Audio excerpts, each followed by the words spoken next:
Tertium Organum. P. de Ouspensky. El tercer canon del pensamiento. Una clave para los enigmas del mundo. Capítulo 2. Una nueva visión del problema de Kant. Los libros de Hinton. El sentido del espacio y su evolución.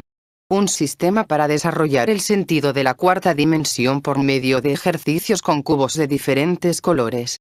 El concepto geométrico del espacio. 3 perpendiculares. ¿Por qué son solo 3? Todo lo existente puede ser medido mediante 3 perpendiculares. Hechos físicos y metafísicos. Signos de la existencia. La realidad de las ideas. La evidencia insuficiente de la existencia de la materia y del movimiento. Materia y movimiento son solo conceptos lógicos, como bien y mal. Ya dije que Kant planteó un problema, pero no ofreció su solución ni indicó modo alguno de resolverlo. Y tampoco ninguno de los comentaristas, intérpretes, seguidores u oponentes conocidos de Kant halló esta solución o el camino hacia ella.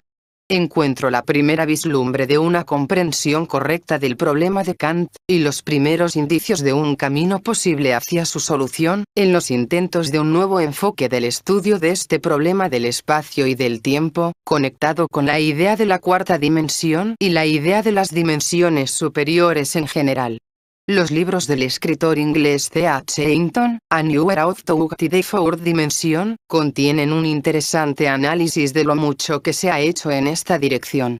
Entre otras cosas, Hinton dice que los comentarios sobre las ideas de Kant se ocupan habitualmente solo de su aspecto negativo. Es decir, el hecho de que podemos percibir las cosas a través de los sentidos, solo en tiempo y espacio, se considera como un obstáculo, impidiéndonos ver a qué se parecen realmente las cosas en sí mismas, no permitiéndonos conocerlas como son en realidad, imponiéndoles algo que no les pertenece, algo que las excluye de nosotros. Pero dice Hinton, si la afirmación de Kant la tomamos como es simplemente sin ver en la percepción espacial un impedimento para la percepción correcta y nos decimos que aprehendemos por medio del espacio, entonces es igualmente aceptable considerar nuestro sentido del espacio no como una condición negativa que nos impida aprehender al mundo, sino como un medio positivo por el que la mente capta su experiencia, o sea, por medio del cual aprehendemos al mundo. En tantos libros en los que se trata el tema hay cierto aire de desaliento, como si esta aprehensión del espacio fuera una especie de velo que nos excluyese de la naturaleza. Pero no hay necesidad de adoptar este sentimiento, debemos reconocer el hecho de que es por medio del espacio que aprehendemos lo que existe. El espacio es el instrumento de la mente. Muy a menudo, una afirmación que parece ser muy profunda y abstrusa y difícil de captar, es simplemente la forma dentro de la cual los pensadores profundos arrojaron una observación muy simple y práctica. Y por ahora, contemplemos la gran doctrina del espacio de Kant desde un punto de vista práctico, y llega a esto. Es importante desarrollar el sentido del espacio, pues este es el medio por el cual pensamos acerca de cosas reales. Ahora bien, de acuerdo con Kant, continúa Hinton, el sentido del espacio o la intuición del espacio, es el poder más fundamental de la mente. Pero en ninguna parte encuentro una educación sistemática y completa del sentido del espacio, se la deja para que se organice por accidente, empero, un desarrollo especial del sentido del espacio hace perfectamente claro y simple una serie total de nuevos conceptos. Fichte, Schelling, Hegel desarrollaron ciertas tendencias de Kant y escribieron libros notables. Pero los verdaderos sucesores de Kant son Gauss y Lobachevsky. Pues si nuestra intuición del espacio es el medio por el cual aprehendemos, entonces se colige que hay diferentes géneros de intuiciones del espacio. Esta intuición del espacio deberá ser matizada, por así decirlo, por las condiciones de la actividad mental del ser que la usa, mediante un análisis notable. Los grandes geómetras antes mencionados mostraron que el espacio no está limitado, como parecería informárnoslo la experiencia corriente, sino que somos enteramente capaces de concebir diferentes géneros de espacio. Hinton ideó un complicado sistema para educar y desarrollar el sentido del espacio por medio de ejercicios con una serie de cubos de diferentes colores. Los libros ya mencionados se consagran a exponer este sistema. En mi opinión, los ejercicios de Hinton son interesantes desde el punto de vista teórico, pero pueden tener significación práctica solamente en aquellos casos en los que las personas tengan la misma constitución mental que Hinton. Según Hinton, su sistema de ejercicios mentales debe conducir primero de todo, al desarrollo de la habilidad para visualizar cosas, no como el ojo las ve, o sea no en perspectiva, sino como son geométricamente. Por ejemplo, deben enseñarle a uno a visualizar el cubo desde todos los lados a la vez. Si adquirimos esta habilidad de visualización, no en perspectiva, a su vez deberíamos ampliar grandemente los límites de la actividad de nuestra conciencia, creando de ese modo nuevos conceptos e intensificando nuestra capacidad para extraer analogías. Kant estableció el hecho de que una expansión del conocimiento bajo las condiciones existentes de percepción no nos acercará más a las cosas en sí mismas. Pero hay teorías que afirman que, si se lo desea, es posible cambiar las condiciones mismas de percepción y, de este modo, enfocar la esencia real de las cosas. En los libros antes mencionados, Hinton intenta reunir las bases científicas de tales teorías. Nuestro espacio, como pensamos en él corrientemente, lo concebimos limitado no en extensión, sino en cierto modo que solo puede comprenderse cuando pensamos en nuestros métodos para medir objetos espaciales.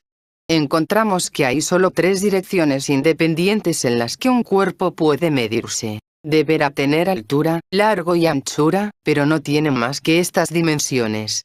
Si en él se tomara cualquier otra medida, se hallaría que esta nueva medida estaría compuesta por las viejas medidas. Es imposible hallar en el cuerpo un punto al que no pudiera llegarse viajando en combinaciones de las 3 direcciones ya tomadas. Pero, ¿por qué el estado debe limitarse a 3 direcciones independientes? Los geómetras descubrieron que no hay razón de por qué los cuerpos deberían estar así limitados. Objetivamente, todos los cuerpos que podemos medir están así limitados. De modo que llegamos a esta conclusión, que el espacio que usamos para concebir objetos ordinarios del mundo se limita a 3 dimensiones. Pero podría ser posible que haya seres que vivan en un mundo tal que conciban un espacio de 4 dimensiones. Es posible decir mucho acerca de un espacio de dimensiones superiores a las nuestras, y elaborar analíticamente muchos problemas que los sugieran. Pero, ¿podremos concebir un espacio tetradimensional del mismo modo en que concebimos nuestro propio espacio? ¿Podremos pensar en un cuerpo de 4 dimensiones como una unidad que tenga propiedades, del mismo modo que pensamos en un cuerpo que tenga una figura definida en el espacio con el que estamos familiarizados? Realmente, no hay más dificultad en concebir figuras tetradimensionales, cuando marchamos por la senda correcta, que en concebir la idea de figuras sólidas, y tampoco existe misterio alguno acerca de ello. Cuando se adquiere la facultad de aprehender en las 4 dimensiones o más bien, cuando se la introduce en la consciencia, pues existe en todos de forma imperfecta, se abre un nuevo horizonte. La mente adquiere un desarrollo de energía, y en este uso de un espacio más amplio como modalidad del pensamiento, se abre un sendero usando esa misma verdad que, cuando Kant la expresó por primera vez, parecía cerrar la mente dentro de límites tan estrechos. Nuestra percepción está sujeta a las condiciones de estar en el espacio. Pero el espacio no está limitado como pensamos al principio. El próximo paso después de haber formado esta facultad de concebir un espacio más amplio, es investigar la naturaleza y ver qué fenómenos han de explicarse mediante las relaciones tetradimensionales. El pensamiento de los siglos pasados usó el concepto de un espacio tridimensional, y por ese medio clasificó muchos fenómenos y obtuvo reglas para ocuparse de asuntos de gran utilidad práctica. El sendero que se abre inmediatamente ante nosotros en el futuro es el de aplicar el concepto del espacio tetradimensional a los fenómenos de la naturaleza, y de investigar lo que podrá averiguarse por este nuevo medio de aprehensión. Para expandir nuestra aprehensión es importante separar lo más distantemente posible los autoelementos, o sea, los elementos personales introducidos por nosotros en todo lo que aprehendemos, de aquello que está siendo aprehendido, para que nuestra atención no se distraiga, en nosotros, de las propiedades de lo que realmente percibimos. Solo librándonos de los autoelementos de nuestra percepción nos colocamos en una posición en la que podemos proponer preguntas sensatas. Solo librándonos de la noción de su movimiento circular alrededor de la Tierra, o sea, alrededor de nosotros, un autoelemento, preparamos nuestro camino para estudiar al Sol. Lo peor de un autoelemento de la percepción es que nunca imaginamos su presencia hasta que nos libramos de él. A fin de entender qué significa el autoelemento en nuestra percepción, imaginémonos trasladados de repente a otra parte del universo, y que allí encontramos seres inteligentes y entablamos con ellos una conversación. Si les dijéramos que provenimos de un mundo y les describiéramos al Sol diciéndoles que es un cuerpo brillante y caliente que se desplaza alrededor de nosotros, replicarían: nos habéis dicho algo del Sol, pero también algo de vosotros. En consecuencia, si deseamos conocer algo del Sol, en primer lugar, debemos desembarazarnos del autoelemento introducido en nuestra aprehensión del Sol por el movimiento alrededor de este por parte de la Tierra, en la que estamos. Una de nuestras serias piezas de trabajo en la educación y el desarrollo del sentido del espacio será librarnos de los autoelementos en el conocimiento del orden de los objetos. Todavía no está determinada por completo la relación de nuestro universo, o de nuestro espacio, con el espacio tetradimensional. La relación real exigirá mucho estudio para captarla, y entonces nos parecerá tan natural como nos parece ahora la posición de la Tierra entre los demás planetas. Los estudios del orden yo los dividiría en dos clases: los que crean la facultad del orden, y los que la usan y ejercitan. La matemática la ejercita, pero no pienso que la cree. Y por desgracia, en matemática, como ahora a menudo se la enseña, al alumno se lo lanza de repente dentro de un vasto sistema de símbolos sin recibir la posibilidad de captar su significado y su importancia. De las posibles unidades que servirán para el estudio del orden, tomo el cubo. Y me encontré con que siempre que tomé cualquier otra unidad me equivoqué, confundí y perdí el camino. Con el cubo no se marcha muy rápidamente, pero todo es perfectamente evidente y sencillo, y se erige en un todo del que cada parte es evidente. Nuestro trabajo será pues, un estudio, por medio de cubos, de los hechos del orden. Y el proceso de aprendizaje será un activo proceso de montar realmente los cubos. De este modo, ponemos a la mente en contacto con la naturaleza. Ahora bien, tomando en consideración todo lo que se ha dicho, tratemos de establecer exactamente cómo entendemos aquellos aspectos de nuestra percepción de los que habla Kant. ¿Qué es el espacio? Tomado como un objeto, o sea, visualizado como fuera de nuestra consciencia, el espacio es para nosotros la forma del universo o la forma de la materia en el universo. El espacio posee extensión infinita en todas las direcciones. Pero al mismo tiempo, podemos medirlo en tres direcciones independientes solamente: largo, ancho y alto. A estas direcciones las llamamos dimensiones del espacio y decimos que nuestro espacio posee tres dimensiones, que es tridimensional. Con dirección independiente significamos, en este caso, una línea que está en ángulos rectos respecto de otra. Nuestra geometría, o sea, la ciencia de medir la Tierra, o la materia en el espacio, conoce solo tres de tales líneas que están simultáneamente en ángulos rectos una con otra y no son paralelas en relación de una con otra. ¿Por qué solo hay 3, y no 10 o 15? Esto no lo sabemos. Además, es significativo otro hecho. En virtud de alguna misteriosa cualidad del universo, o debido a las limitaciones de nuestro aparato mental, no podemos visualizar más de 3 perpendiculares. Pero decimos que el espacio es infinito. En consecuencia, puesto que la primera condición del infinito es la infinitud en todas las direcciones y en todos los aspectos posibles, debemos dar por sentado que el espacio tiene una cantidad infinita de dimensiones, o sea, dar por sentada la posibilidad de una cantidad infinita de líneas perpendiculares y no paralelas una con otra.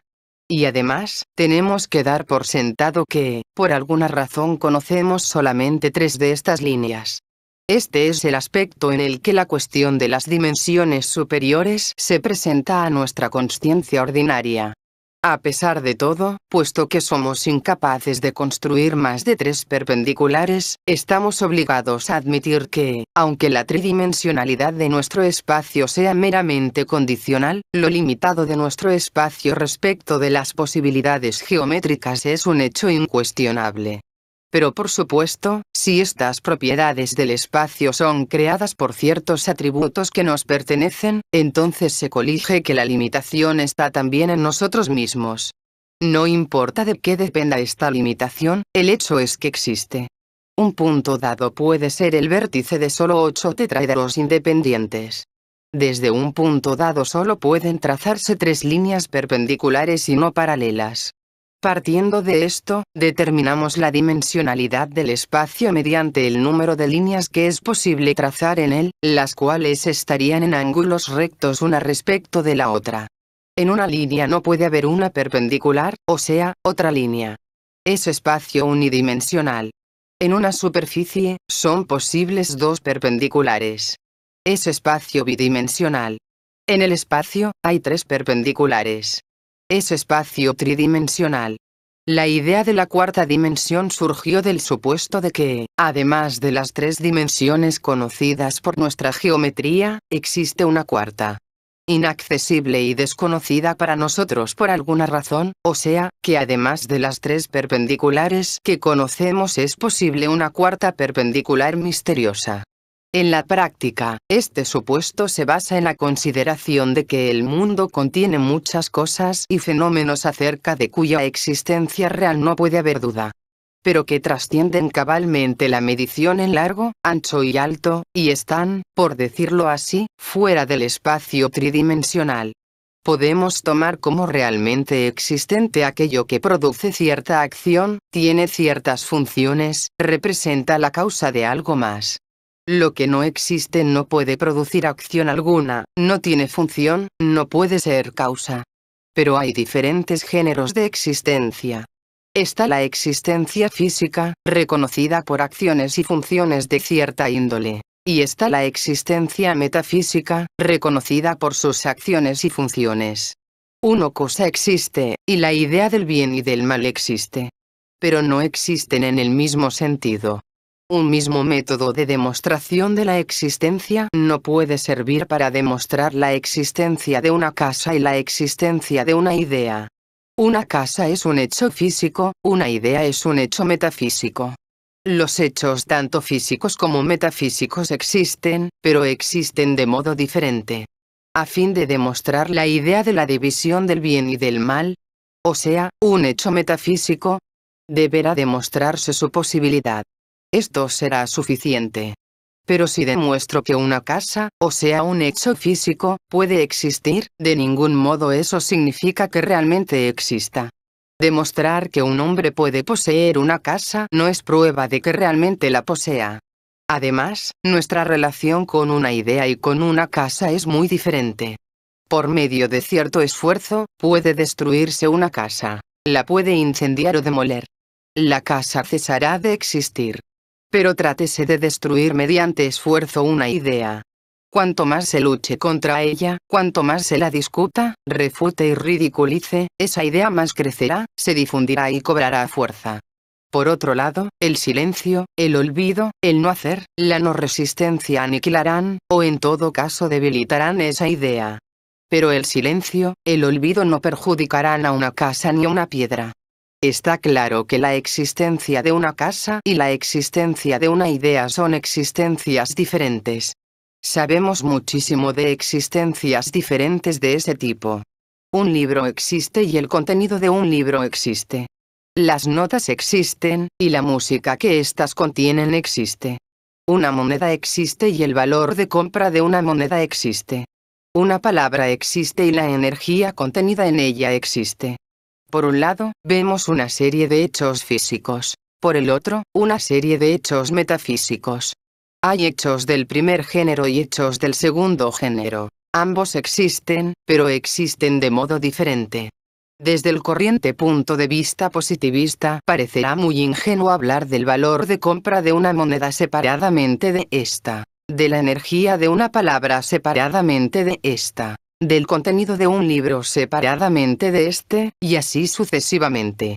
Todos sabemos que esta es solo una manera de hablar, que en realidad el valor de compra, la energía de una palabra, el contenido de un libro, no tienen existencia. Son solo conceptos por medio de los cuales designamos una serie de fenómenos de algún modo conectados con la moneda, la palabra y el libro, pero en realidad muy separados de ellos. ¿Pero es cierto? Decimos no aceptar nada como datos y, en consecuencia, no debemos rechazar nada como datos. En las cosas no solo vemos un aspecto externo sino también un contenido interno. Sabemos que este contenido interno constituye una parte inalienable de las cosas, habitualmente su esencia principal. Y muy naturalmente nos preguntamos dónde está y qué representa. Vemos que este contenido interior no está en nuestro espacio. De modo que concebimos la idea de un espacio superior, que posee más dimensiones que el nuestro. Nuestro espacio llega a ser entonces parte de un espacio superior, por decirlo así, o sea, empezamos a suponer que conocemos, sentimos y medimos solo una parte del espacio, la parte que es medible en largo, ancho y alto. Díjose antes que, por regla general, consideramos al espacio como la forma del universo o la forma de la materia en el universo. Para aclarar más esto, puede decirse que un cubo es la forma de la materia en un cubo. Una esfera es la forma de la materia en una esfera. El espacio, una esfera infinita, es la forma de toda la materia contenida en el universo. En la doctrina secreta, H.P. Blavatsky dice esto acerca del espacio. El absurdo superficial de presumir que el espacio mismo es medible en cualquier dirección es de poca consecuencia. La frase familiar la cuarta dimensión del espacio solo puede ser una abreviación de la forma más completa la cuarta dimensión de la materia. En el espacio, el progreso de la evolución puede destinarse a introducirnos en nuevas características de la materia. Pero la fórmula que define al espacio como la forma de la materia en el universo sufre de un defecto, a saber, introduce el concepto de la materia, o sea, una incógnita. Ya hablé del callejón sin salida de x igual y igual x, al que conducen todos los intentos de definición física de la materia.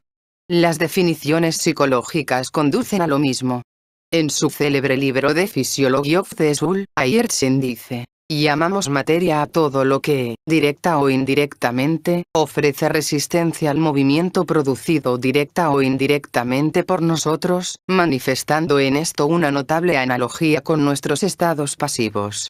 Y llamamos fuerza, movimiento, a lo que, directa o indirectamente, comunica movimiento a nosotros o a otros cuerpos, manifestando en esto la máxima semejanza con nuestros estados activos.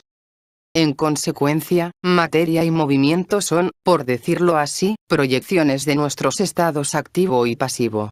Está claro que el estado pasivo solo puede definirse por medio del activo, y el activo por medio del pasivo. El resultado es una vez más dos incógnitas que se definen entre sí. Douglas Fawcett lo expresa muy bien cuando habla de la materia en su artículo Idealismo y el problema de la naturaleza, en The Quest, abril de 1910. La materia, como fuerza, no representa dificultad alguna. Lo sabemos todo acerca de ella, por la muy buena razón de que la hemos inventado. La materia es una creación concebida por nosotros, un mero modo de pensar acerca de los objetos sensibles. Un sustituto mental de complejos hechos concretos pero inmanejables. Hablando estrictamente, la materia existe solamente como un concepto, a decir verdad, el carácter de la materia, inclusive cuando se trata solo como un concepto, es tan carente de evidencia que las personas, en su mayoría, son incapaces de decir exactamente qué significan con ella. Preséntese aquí una cuestión importante. Materia y fuerza son solo conceptos lógicos, o sea, solamente términos adoptados para designar una larga serie de hechos diversos. Para nosotros, educados en la física, es difícil entender esto. Pero en realidad, ¿quién vio jamás a la materia o a la fuerza? Vemos cosas, vemos fenómenos. Jamás hemos visto ni veremos nunca a la materia separadamente de la sustancia de la que está hecha o en la que consiste una cosa dada. Y, una sustancia dada no es materia, es madera, o hierro, o piedra. Del mismo modo, nunca veremos a la fuerza separadamente de la acción. ¿Qué significa esto? Significa que materia y fuerza son conceptos tan abstractos como valor o trabajo, como el valor de compra de una moneda, como el contenido de un libro. Significa que la materia es la sustancia con que están construidos los sueños. Y, tal como nunca podremos tocar esta sustancia, y solo la vemos en sueños, de igual modo nunca podremos tocar, ver ni fotografiar a la materia física separadamente de las cosas, perfecta o imperfectamente. Conocemos cosas y fenómenos, pero nunca conoceremos a la materia y a la fuerza aparte de las cosas y los fenómenos. La materia es un concepto tan abstracto como la verdad, el bien o el mal. La materia, o cualquier parte de la materia, no puede introducirse en una retorta ni en un crisol, tal como a las tinieblas egipcias no se las puede vender en botellitas. Pero dicen que a las tinieblas egipcias las venden, en forma de polvo negro, en el monte Athos o en otra parte, por lo que tal vez alguien también vio a la materia después de todo. A fin de hallar el enfoque correcto de estas cuestiones, es necesario tener cierta preparación o gran sagacidad. Por desgracia, las personas se embarcan con demasiada facilidad en discusiones acerca de cuestiones fundamentales sobre la estructura del mundo. Un hombre admite prestamente su incompetencia en música o matemática superior, en el arte de bailar ballet, pero siempre se reserva el derecho de tener una opinión y expresar un juicio sobre cuestiones referentes a principios fundamentales. Es muy difícil conversar con tales personas. Pues, ¿cómo se podrá contestar a un hombre que lo mira a uno con perplejidad, tamborilea su dedo en la mesa y dice: esto es materia, la conozco, la siento? ¿Esto cómo puede ser un concepto abstracto? Es tan difícil contestarle como contestar al hombre que dice: pero yo veo por mí mismo que el sol sale y se pone. Para volver a la cuestión del espacio, en todos los acontecimientos no debemos introducir cantidades desconocidas en su definición. Debemos definirlo con la ayuda de los dos datos que ya decidimos aceptar en el comienzo mismo. El mundo y nuestra vida interior son los dos hechos que decidimos reconocer como existentes. Con el mundo significamos la combinación de las causas de todas nuestras sensaciones en general. Con el mundo material significamos la combinación de las causas de una serie definida de sensaciones, las de la vista, el oído, el tacto, el olfato, el gusto, las sensaciones de peso, masa, etc. El espacio es una propiedad del mundo o una propiedad de nuestra cognición del mundo. El espacio tridimensional es una propiedad del mundo material o una propiedad de nuestra percepción del mundo material. De modo que la cuestión es esta: ¿cómo debemos enfocar el estudio del espacio?